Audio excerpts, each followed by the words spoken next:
What's going on, guys? GregglesTV. We're looking at the NVIDIA Shield TV remote. Goes for $49.99 on the Amazon store. I will link it in the description down below.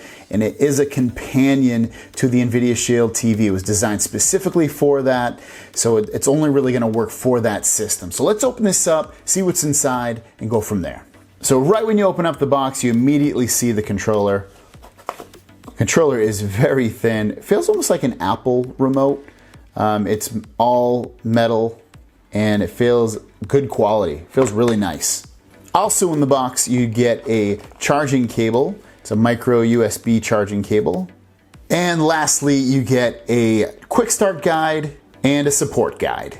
So looking at the controller, you have a select button right here, and then you can go left, right, up, down, back button, home button, and then a button to speak into the remote to ask it questions. If you want to make the volume higher or lower, all you got to do is either on the right or the left, swipe down to make the volume go lower, or to make the volume go higher, just swipe up.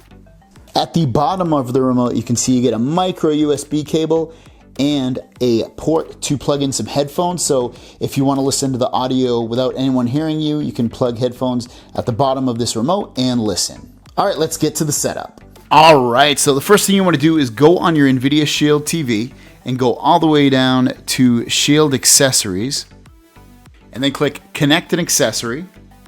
And on your control, it's asking you to press and hold on that select button at the top of the remote.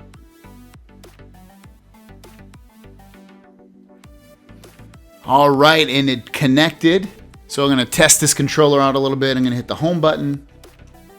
Works good. I'm gonna go down, I'm gonna go up, gonna go right and left. Everything's really smooth. And it looks like there's an update you can see right here. So Shield Accessories Update. I'm gonna click on that.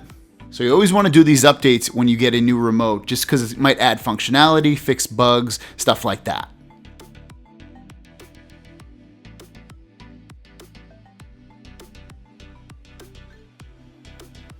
All right, great. The update is now installed.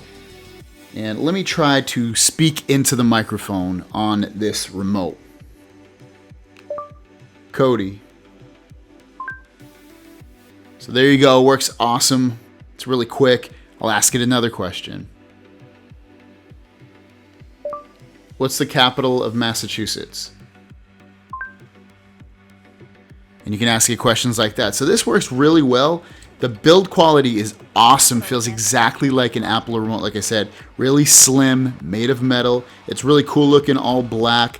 The front of it is plastic, but the back is metal and the sides are metal. So really cool looking. The only thing I wish it did have is a menu button, because when you're in Kodi, sometimes you do need a menu button to bring up an extra menu or something like that. So that's where it would be helpful if it had it. It doesn't have that, but otherwise, it's a great remote. Works really well. It's responsive.